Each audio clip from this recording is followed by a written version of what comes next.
तो नमस्कार साथियों, यहाँ पे मैं बात करूँगा चैप्टर 2 क्लास 12th बायोलॉजी का हिंदी मीडियम पीडीएफ नोट्स भी आपको फ्री में दिया जाता है, वो भी हमारे टेलीग्राम चैनल पर। तो यहाँ पे अपन एक बात करेंगे, एक महत्वपूर्ण क्वेश्चन है, एक महत्वपूर्ण टॉपिक के ऊपर जो आपके एग्जाम में एक प्रश्न आता ही रहता है।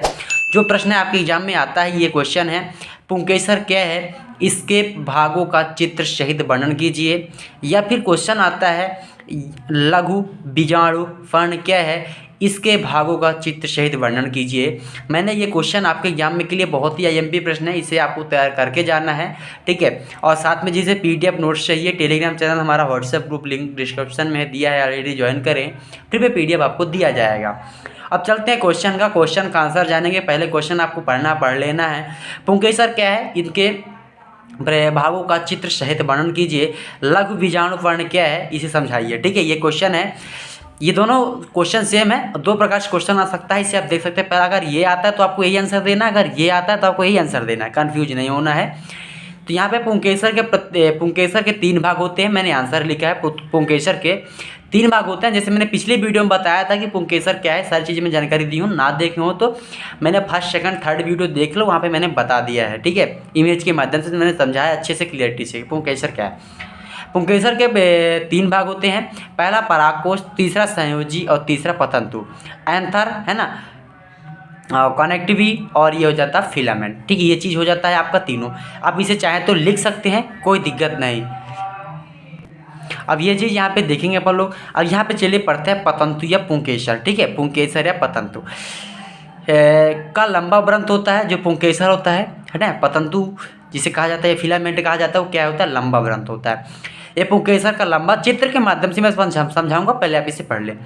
पुंकेसर का लंबा व्रंत होता है तथा परागकोश फैला हुआ होता है। प्रत्येक परागकोश में 2 पालियाँ होती हैं जो एक दूसरे से योजी द्वारा जुड़े होते हैं, ठीक है। पतंतु जो होता है, पुष्प का लंबा व्रंत होता है, ये लंबाई में लंबा होता है, तथा परागकोश फैला हुआ होता है जिसके प्रत्येक परागकोश में 2 पालियाँ होती हैं जो एक दूसरे के संयोजी द्वारा जुड़े होते हैं। मैं इसे चित्र के माध्यम से समझा देता हूँ आपको, एक बार जरा चित्र भी देख सकते हैं आप। ये हो जाता है आपका ये, ठीक है। ये हो गया पतंतु वाली भाग है। अब मैं इसको एक और इमेज में दिखा देता हूँ आपको, जो फर्स्ट इमेज मैंने बताया था उसमें जिक्र की थी।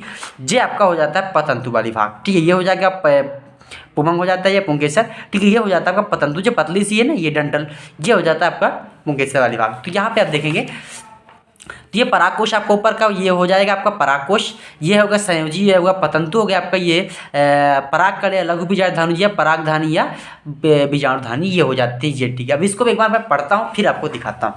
यहाँ पे मैंने आपको जो जो लिखा है ना, आपको शेड से रफ कॉपी में नोट कर लेना है और लिखना है। पतंतु पुंकेसर का वह लंबा व्रंत है तथा परागकोश का फैला हुआ होता है। प्रत्येक परागकोश में 2 पालियाँ होती हैं जो एक दूसरे के संयोजी द्वारा जुड़े हुए होते हैं, ठीक है। किसके योजी द्वारा जुड़े हुए होते हैं। यहाँ पे देखेंगे प्रत्येक पाली में 2 कोष्ठ होते हैं जिसमें परागधानी अथवा बीजाणु लघु कहते हैं, जिसे हम क्या कहते हैं, परागधानी या लघु बीजाणु कहते हैं। 2 पालियों युक्त परागकोश को हम द्विकोष्ठी परागकोश भी कहते हैं। जो 2 पाली युक्त होता है ना, इसे हम पूरे को क्या कहते हैं, दो कोष्ठी परागकोश भी कहते हैं। यहाँ पे नेक्स्ट में अब मैंने क्या लिखा है इसको देख सकते हैं आप।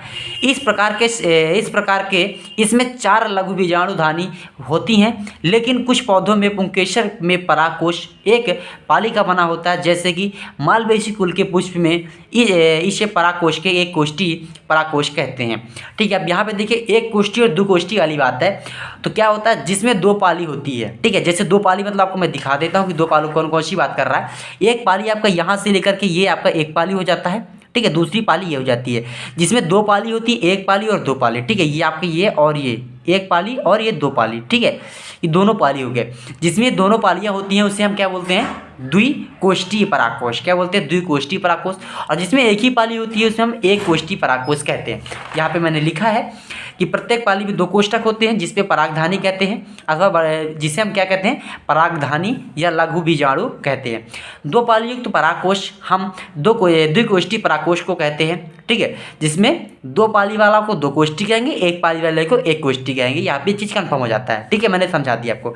अब यहाँ पे देखिए इस प्रकार में इसमें 4 लघु बीजाणुधानियाँ होती हैं, लेकिन कुछ पौधों के पुंकेसर में परागकोश एक पाली का बना होता है, जैसे मालवेशी कुल का पुष्प। ठीक है, आप जैसे मालवेशी कुल का कोई पुष्प उठा लेंगे, ठीक है, आप इसमें नेक्स्ट वीडियो पढ़ाऊंगा मालवेशी कुल क्या क्या है, ये सारी चीज़ बताऊंगा मैं अगली वीडियो में। अब इसी उदाहरण के तौर पे ले लो इसे।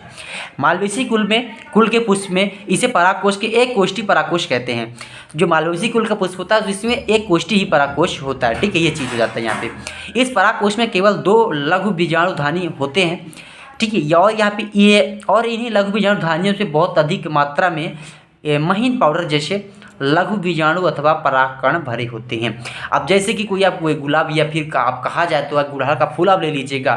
ठीक है, गुड़हल का फूल, और उसमें आप देखिए कि लंबा सा डंठल बीच में होता है जिसे हम पुमंग कहते हैं। और उसी आप अमेजन कीजिए कि आपके पास गुलाब का फूल रेड कलर का हो और उस गुलाब फूल ले लीजिए, उसमें पहले रेड बीच में रेड का होता है, जो रेड होता है उसे हम पुमंग कहते हैं, पुंकेसर कहते हैं। ठीक है, और उसमें देखिएगा कि जूसे नीचे फूल का जो अंतिम भाग है अंदर का देखेंगे तो सफेद सफेद एक महीन सा पाउडर दिखेगा आपको। ठीक है, वो चीज़ आपको वहाँ पे दिख जाएगा। उसे क्या होते हैं, लघु बीजाणुधानी अथवा परागकण भरे होते हैं। ठीक है, ये चीज़ हो गया। अब इसे हम इमेज में देख लेते हैं, हमारी इमेज में देख सकते हैं चाहे तो। चित्र है, लघु बीजाणुधानी का चित्र है।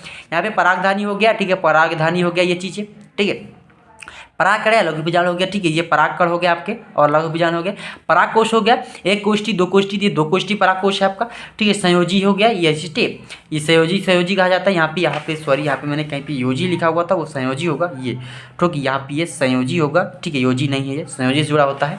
ठीक है, ये पतंतु हो गया आपका, फिलामेंट हो गया। ठीक है, जैसे पतंतु है, संयोजी मतलब करेक्टिव हो गया। ठीक है, ये चीज़ है। और एक कोष्ठी, 2 कोष्ठी में 2 कोष्ठक मतलब ये एक कोष्ठक 2 कोष्ठक मतलब 2 कोष्ठी कहलाएगा। और ये एक कोष्ठी मतलब एक कोष्ठक में 2 लघु बीजाणुधानी होती है। ठीक है, तो ये कोष्ठी हो गई, ये आपका 2 कोष्ठी हो गया। इसे आप देख सकते हैं, ये 2 कोष्ठी वाला आपके सामने चित्र दिख रहा है और एक कोष्ठी वाला आपके सामने कैसा होगा जो सिर्फ लंबा सा होगा, उसमें 2 परागधानी लघु बीजाणु होंगे। ठीक है, ये चीज़ होगा।